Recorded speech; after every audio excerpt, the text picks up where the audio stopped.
Oh, yay, oh, yay, oh, yay. The Honorable Court of Appeals for the 11th District of Texas is now in session. Thank you. At this time, the court will call cause number 11-19-218 CR Johnson versus the state of Texas. Mr. Rice, are you ready to proceed? Ready, Your Honor.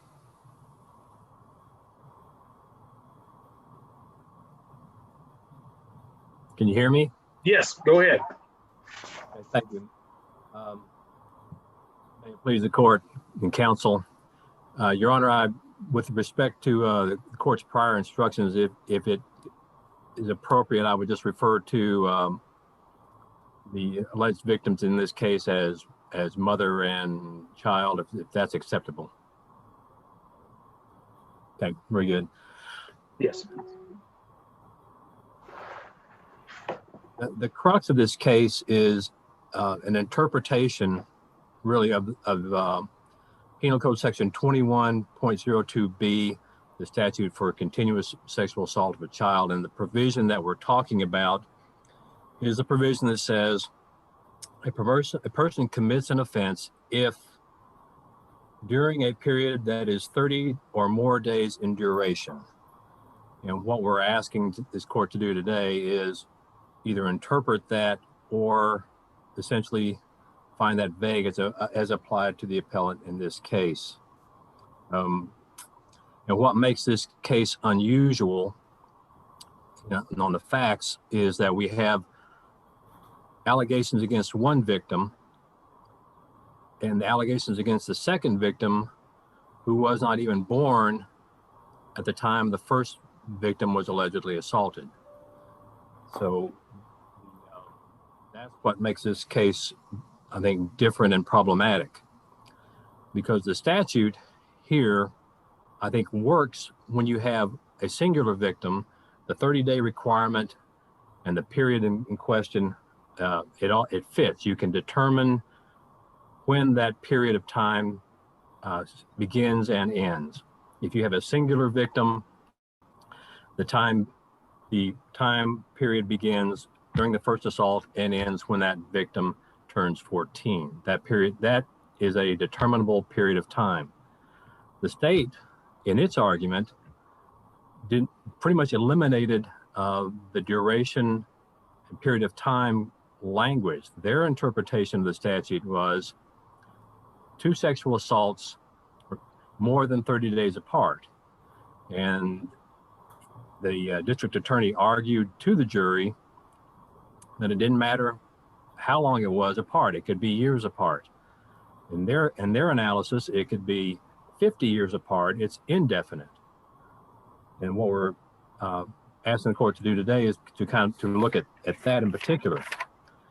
And if we look at the plain language of the statute, it says a period.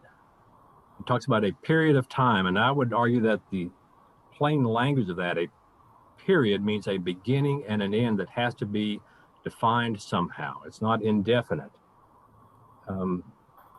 Again, or in the language of duration, we're talking about a specific period of time. How do we know when it begins and how do we know when it ends? We have to know that language. Looking at, like, again, if you have a single victim, that's ascertained, but what happens when you have two victims? Or in this case, a second victim who was alleged victim who was not born when the first victim was allegedly assaulted. So looking at the plain language says there's a period of time. The state's interpretation is it's indefinite period of time. As long as it's more than 30 days apart, it could be 50 years apart, but it's still continuous according to their definition. Although we looked at, well, what is the legislative intent? What do we talk about when we're talking about this statute and periods of time?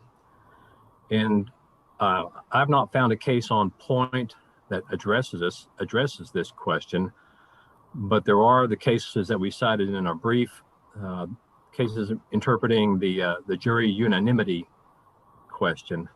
But all the cases that we've cited, they talk about specific events. They talk about a series of events, the term they use, series of events, and they use the term within a specified period of time. So clearly the other courts seem to view this as a definite time period, not an indefinite time period, as the state has alleged, or the state has argued. Mr. Rice, Yes, sir. your brief states that you have not found a case that has addressed the issue that you are mentioning today.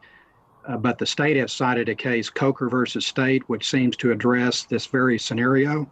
How do you distinguish that case? Yes, Your Honor. Looking at that case, and as I just looked at the case, they had only one victim. As I'm looking at, I had it here a minute ago. Judge Griffiths is saying here, Coker appeals his conviction for the offense, continuous sexual abuse of a young child, singular. With, like I said, with there's one child, this all fits and it makes sense. We can determine the time period. But what happens when you have two or more? That's the question that we have. And so what solution is there? How do we read the statute to make sense using the plain language? And I would offer and suggest that this statute has to be read when the victims are at least under 14 at the same time. The statute says children, and I would argue that the children is defined as a person. And if there are two persons, they have to be alive at the same time. It's not a situation where you can have a victim 50 years from now or a child born 50 years from now. The only way we can really have this make sense is that if the children, alleged victims under this statute, have to be in being at the same time, under 14 at the same time. That's the only way this really makes sense. Or otherwise, it would be as the state argues, which is it's just two separate issues. As long as they're 30 days apart, they can also be 50 years apart. And they would call that continuous sexual assault of a child. And with respect to our second issue, just briefly touch on that. I won't get into too much of the facts of the case. I know the court is very familiar with the facts and the testimony, but I would add one other point on issue number 2, which is that if in fact the statute requires interpretation and the jury charge was wrong, then we were given a general verdict in this case. And if the jury charge was based on a theory not authorized by law, as we argue, and the record supports both possibilities of an outcome, and in this case, the various one victim or the other, then the remedy is a remand, and we cite that in our third issue. And with respect to our third issue, I think I've pointed out that the preservation of error issue is problematic on the vague as applied argument. I'm not sure where we go if it's not raised at trial, but it's not necessarily ineffective assistance for not raising it. I'm not sure how you raise that issue to the Court of Appeals, but nevertheless, I would point out that with respect to the vagueness, where it encourages arbitrary or discriminatory enforcement, in this case, looking at what cases the district attorney had, he had one victim who had made allegations, recanted, was in then a relationship with the appellant, and her allegations were removed in time by 8 years, I think. My point being that these were not necessarily a strong case. And his other case was, given the age of the victim, it would have been hard for that victim to testify. my point here is that by having what I would argue are two relatively weak cases or hard cases to make, you put them together and put them before the jury, and I think that has the effect of influencing the jury and saying, well, the appellant may have been a bad guy overall, and thereby affect the outcome of their verdict. Again, I think what we're really trying to do here is trying to interpret the statute as written. I mean, we're talking about a period of time, and the only reasonable interpretation of that is to have both victims under the statute in being at the time the offenses occurred. With that scenario and that interpretation, then the statute works. If not, it's pointless to say that there's a duration or a period of time. That's all I have. Are there any questions? I don't believe so, Mr. Rice. Mr. Lindsay, we noticed you're a little closer to the camera. So I've both moved closer and I've watched a YouTube video on how to increase the sound on your microphone. So I think I may not sound quite so much like a Peanuts character this go around. I think it's a little better. Okay, that's good. It's not quite where I want it to be, but I think at least I'll be understandable. Sure. And may I begin? May it please the court and counsel? Yes. Okay. Your Honors, the Court of Criminal Appeals has told us fairly recently that if we want to know what a statute means, that more or less the beginning and usually the end of the argument is just simply to read the statute.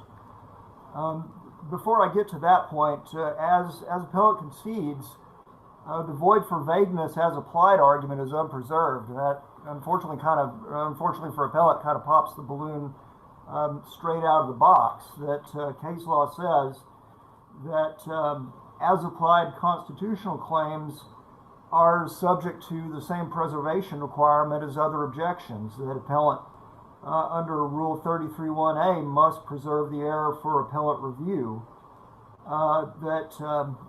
It's subject to it's a Marin it's waivable. Marin Category 3. It's 2 rather. Sorry, it's a right that can be waived if it's not pursued in the trial court. Then the state and trial court, as the court put it in Karanev versus State, the state and trial court shouldn't be required to anticipate a statute may later be held to be unconstitutional. And that, unfortunately for appellant's argument, that is kind of a roadblock immediately.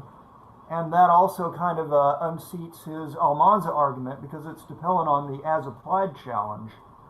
The first thing you have to have for an Almanza error is error. And there's just no error if the objection wasn't made.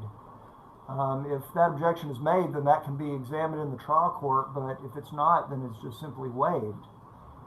Even if the objection were made, it's simply not void for vagueness. And the appellant couches his arguments in terms of both an as-applied void for vagueness challenge and also kind of touches on a statutory construction argument for in a legal sufficiency argument. So I'd like to kind of touch on both of those. It's not void for vagueness because that, as we talk about in our brief, that requires that a penal statute be clear enough and definite enough that an ordinary person can understand what's prohibited and what isn't. So it doesn't permit arbitrary and discriminatory enforcement. And there's just no danger of that here. And there's a fair warning requirement and a arbitrary and discriminatory enforcement requirement. Basically that people know what's prohibited and police officers are not given so much broad power that they can bring people into court without them knowing what they're not supposed to be doing. There's no danger here. And as Judge Trotter pointed out that that was addressed in the Coker versus State opinion. That for one, as Mr. Rice did point out, yes, that the court pointed out that that wasn't a danger in that particular case because there was no sort of limitation, there was no void for vagueness argument, even if the situation that was presented by the appellate was not present in that case. But they said in dicta, even going on, they said that a person, void for vagueness serves to protect innocent citizens from being trapped by law that doesn't provide a fair warning, none of which apply here.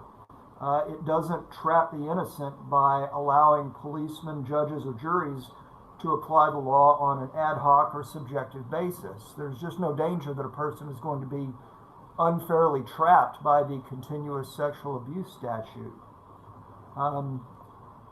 As far as a as-applied statute, the other version of a as-applied and equal protection, that's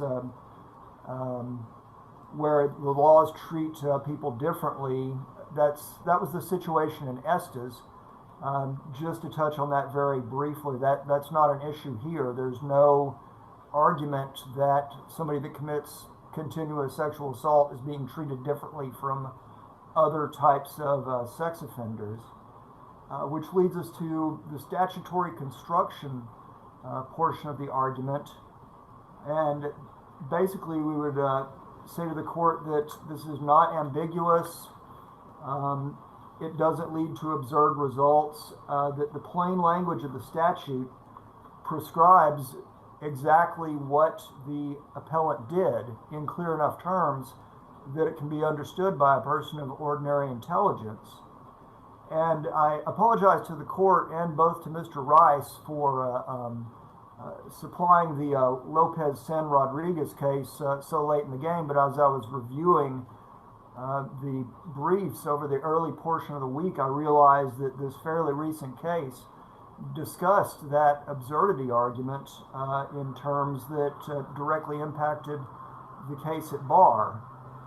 In Lopez, there was the subsection of the statute that involves bigamy. The defendants argued in 3 separate cases in the Fort Worth court, the Amarillo court, and in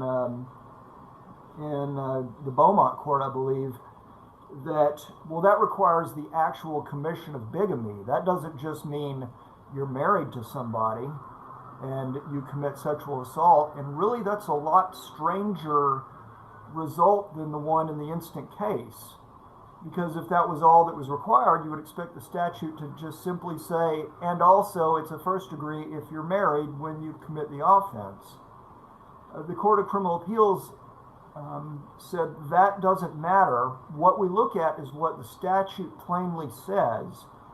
And if the statute plainly and unambiguously prohibits the behavior, and if it doesn't lead to an absurd result, then that's where the analysis ends. That's just very simply a very textualist approach that the Court of Criminal Appeals has embraced, and they really show the strength of their argument in that Lopez case.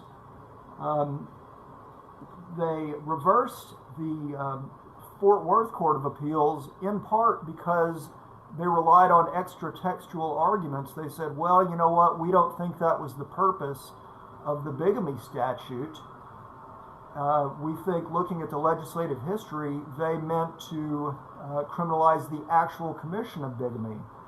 And the Court of Criminal Appeals said it doesn't matter, that the statutory construction depends on the plain meaning of the statute's language unless it's ambiguous or absurd, and neither of those are the case in Lopez. They said it's unambiguous, that it criminalizes that behavior, and it's not absurd, quoting to their rationale in Lopez, says that it criminalizes the sexual activity, the sexual assault by married people, because the state has a rational basis in protecting the marital unit. So a plain reading of that statute didn't lead to an absurd result not intended by the legislature, and they declined to look at those extra textual sources. And the same is true in the instant case, that if you just look at the plain language of the statute, it's very plain that the appellant committed sexual assault against 2 children under the age of 14. And the appellant says, well, that just seems like a really unusual result because they weren't 14 at the same time. Well, there's nothing in the statute that says that they have to be 14 at the same time, and a plain reading shows that that was prescribed, that was made illegal by the legislature. So it doesn't lead to an absurd result that the legislator couldn't have intended, because, well, for one, the court doesn't look at the legislative intent beyond the plain reading unless there's that absurd result. So is this an absurd result? The state would say it's absolutely not, that the legislature absolutely has a good reason for criminalizing this conduct. And that's because the whole point of the continuous sexual abuse statute is to criminalize sexual abuse that occurs over such a long period of time that dates may be difficult for young children to remember. In some circumstances, even intergenerational sexual abuse, where a offender abuses a child in a predatory manner, and then that child grows up and he continues to go on to abuse that child's children. And that's absolutely a rational reason for the legislature to pass a statute like this in such broad terms without any sort of definitive time period. That yes, it can criminalize continuous sexual abuse that happens over years and years and years, because that occurs undetected, because a predator will use that period of time to gain access and gain trust and predate on children. So absolutely, this does not lead to an absurd result, that the appellant's circumstances in this case are squarely within what the legislature, for one, said was prescribed by the statute, and for what is clearly a perfectly good reason to pass this sort of statute. So there's nothing absurd here. The offender, the appellant committed the offense in a manner that is plain and within the meaning of the statute, and there's a very good reason that the statute was written broadly like that, to prevent intergenerational sex abuse. We'd submit to the court the statute is clear, the language plainly criminalizes appellant's conduct, and it does so for a very good reason. And Your Honors, that's really all that I have to say on the matter, unless Your Honors have any questions further for me. Okay. Thank you very much. I don't believe so. Thank you, Mr. Lindsay. Mr. Rice, for your rebuttal. Thank you, Your Honor. First, just a clarification on the Coker case.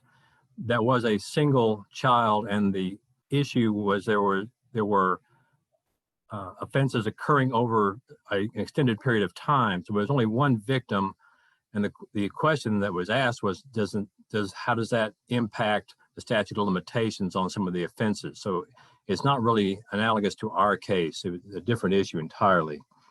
With respect to the results being ambiguous or not, I would just note that the statute as written, if there's one victim, we have a defined time period. We know what the time period is. But under the state's theory, if we have 2 victims, we don't know. There is no time period. That would be the definition of ambiguous. We don't know what that time period is for 2 victims, but we know what it is for 1. Why is there a difference? Why don't we know what that is? Again, we're talking about the plain reading of the statute. The statute says children. Again, I would argue that talks about children in being, not children to be born at some time in the future. And I think if we look at this statute as it should be directed, when we talk about the series of events or the offenses that occur, it's really, I think, viewed from the defendant's conduct at the time he's offending. Is he offending more than one at the same time? Are they combined together? Not what would essentially be under the state's theory another offense, a second offense, rather than part of the one assault, one continuous assault. I think that's where we should be focusing, is on what happened from the defendant's point of view, from his actions with respect to the children at a specific time, not a subsequent offense or a later offense 50 years down the road. That's all I have, Your Honor.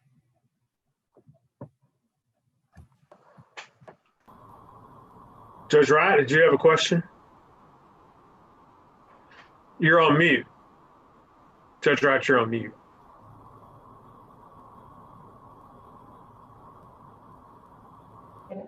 Now I've got it, right? Yes, sir. Okay. I'm still using a Big Chief tablet number 2 pencil, so this is all new to me, okay? I'd like to ask Mr. Rice, if you would, to refresh my memory one more time, what do you do with the waiver issue?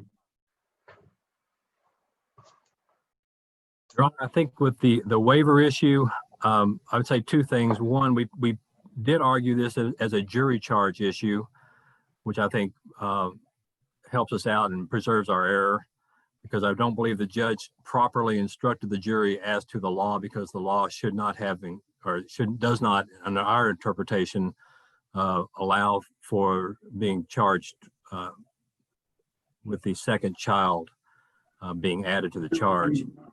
Our review would be under totally different standards of review in that instance, correct? That would probably be correct, Your Honor. Yes, sir. And with respect to the other piece of that, I admittedly, it should have been raised at trial, but the trial counsel did not do so. Therefore, I had to couch that in terms of an ineffective assistance argument, that he should have raised that issue at trial. Yes, sir, I understand. I mainly wanted to be sure and get in my head where you were with the waiver issue, and that if the jury issue is kind of a backstop for the failure to object to the ambiguity. Yes, sir. Okay, thank you. All right. I don't believe anybody else has another question. Thank you very much. Please remain on until Ms. Williamson dismisses us, but our cause has now been submitted for submission. Ms. Williamson. Oh, yay, oh, yay, oh, yay. The Honorable Court of Appeals for the 11th District of Texas is now adjourned.